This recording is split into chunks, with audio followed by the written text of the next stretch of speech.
Hola, ¿cómo están? Mi nombre es Hailey Tibaquira y hoy les voy a explicar un ejercicio de convección en banco de tubos.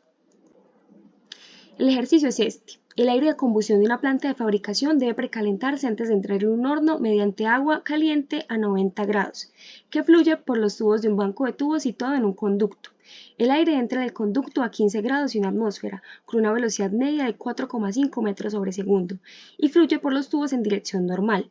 El diámetro exterior de los tubos es de 2,2 centímetros y los tubos están dispuestos escalonados con pasos longitudinales y transversales de 6 centímetros.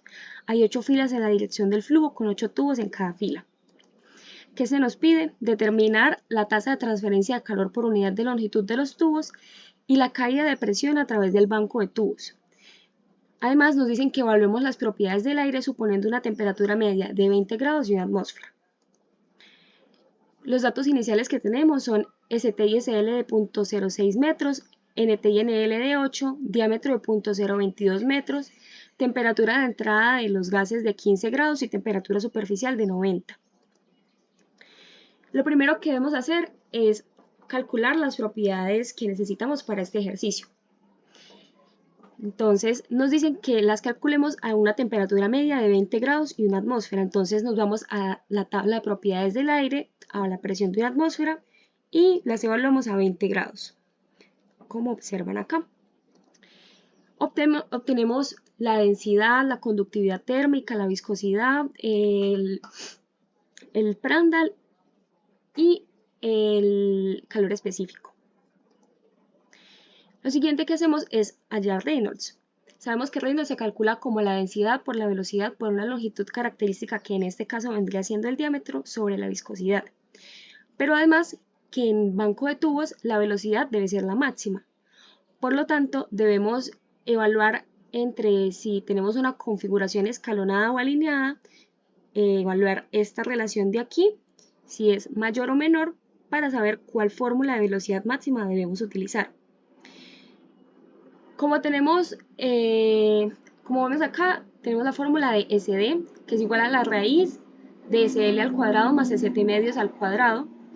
La evaluamos, como se observa aquí, tenemos un valor de 0.067 y evaluamos la otra relación de ST más de medios, que nos da 0.041.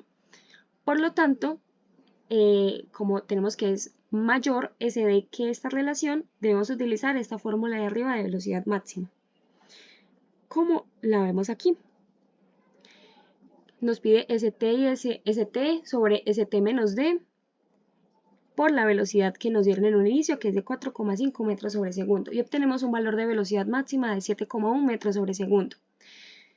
Ya con estos datos podemos calcular el Reynolds con la densidad que obtuvimos de tablas, esta velocidad máxima, el diámetro de 0.022 y la viscosidad que también obtuvimos de las tablas, dándonos un resultado de 10.304,92. Lo siguiente que debemos hacer es hallar el Nusselt. También debemos analizar en qué configuración nos encontramos, que en este caso es escalonados, y el rango de Reynolds, que en nuestro caso estaría entre 1000 y 2 por 10 a la 5. Lo calculamos con esta correlación de Nusselt que vemos aquí, pero hay que tener en cuenta un factor importante, que son estos criterios que vemos aquí arriba para poder aplicar estas fórmulas. Nos dicen que NL debe ser mayor a 16 y en nuestro caso tenemos un NL igual a 8. Por lo tanto, es necesario aplicar un factor de corrección, que es los que encontramos en esta tabla, que dice que para este número de tubos, de este número de NL, dependiendo de la configuración, como tenemos un valor de 8, debemos interpolar entre 7 y 10 con la configuración de escalonados. Entonces lo que hacemos es calcular ese Nusselt con la correlación esta de acá y aplicarle el factor de corrección que si interpolamos nos va a dar un valor de 0,967. Multiplicamos por el Nusselt que sacamos de aquí y obtenemos un valor de 77,722. Ahora sí podemos proceder a calcular el coeficiente de transferencia de calor H, que lo calculamos con Nusselt por la conductividad térmica sobre el diámetro. Ponemos todos los datos, la conductividad térmica la sacamos de las tablas y obtenemos un valor de H de 88,815 watts sobre metro cuadrado Kelvin. Ya con estos datos podemos ahora sí calcular la tasa de transferencia de calor, que se calcula como la H por A sub S, que es el área superficial, por el delta de temperatura media logarítmica. Sin embargo, observamos que nos hace falta el delta de temperatura media logarítmica y el área superficial. Para calcular el delta de temperatura media logarítmica necesitamos la temperatura a la que salen los gases, que se calcula con esta fórmula de aquí. Entonces, nos dice que para calcular la temperatura de salida necesitamos la temperatura superficial, la temperatura de entrada, el área superficial, la H, el flujo másico y el calor específico. En esta fórmula lo que nos hace falta es el área superficial y el flujo másico. El área superficial, en este caso de los tubos, se calcula como el número de tubos transversal y longitudinal por pi, por d, por l. Tenemos los nt y nl igual a 8 en ambos casos, pi, el diámetro, y una longitud L, que es la longitud de este tubo hacia lo largo, que desconocemos. En ese caso podemos asumir esa longitud, como no nos la dieron la podemos asumir, o igual es irrelevante porque más abajo van a observar que se va a cancelar. Ahora, para hallar el flujo másico necesitamos la densidad por la velocidad por el área de contacto. Esa área de contacto es este largo por esta altura. Esta altura, ¿qué es? Si observan bien, es el número de tubo, el NT, pero es desde la mitad. Entonces estaría sobrando 1, por eso es NT menos 1. Y estos espacios este resto de espacios de aquí es el diámetro más ST. Por eso NT menos 1 por el diámetro más ST. Por L, que es esta longitud de acá. Entonces sería 8 menos 1 por 0.22 metros más 0.06 por esa longitud L. Tenemos un valor de 0.574 L metros cuadrados. Lo reemplazamos en la fórmula del flujo másico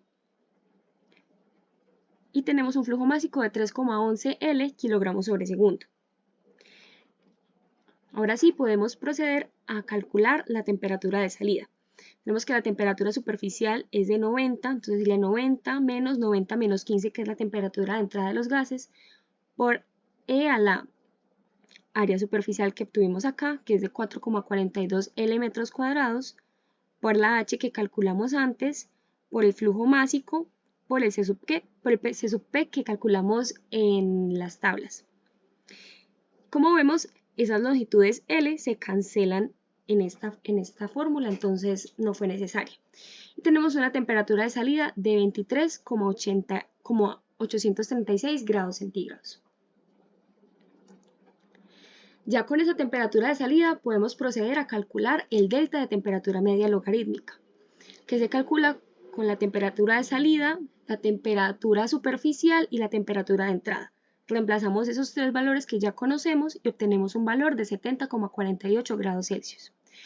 Finalmente podemos calcular lo que se nos estaba pidiendo en un inicio del ejercicio, que es la tasa de transferencia de calor, con la H que ya hemos calculado, el área superficial y el delta de temperatura media logarítmica, para obtener un valor de 27,67 kilowatts. Por último, lo que nos queda es calcular la caída de presión, que para flujo externo se calcula con esta fórmula de aquí, que es el NL por un factor de fricción por la X, que es un factor de corrección, por la densidad, por la velocidad máxima al cuadrado, sobre 2. Entonces,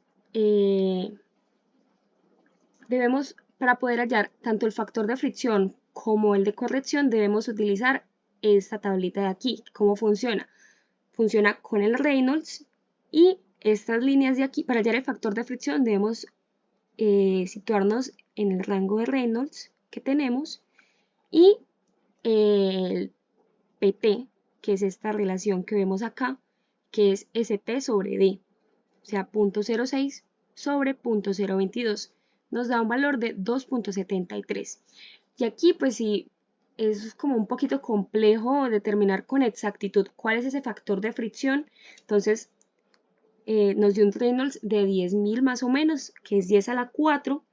Nos paramos en esta línea de 2.5, que es lo más cercano que tenemos a 2.73. Aquí nos vamos por acá, aquí 10 a la 4, la línea de 2.5. Por aquí digamos que el factor de fricción es de 0.36 aproximadamente. Y para el factor X debemos hacer PT sobre PL.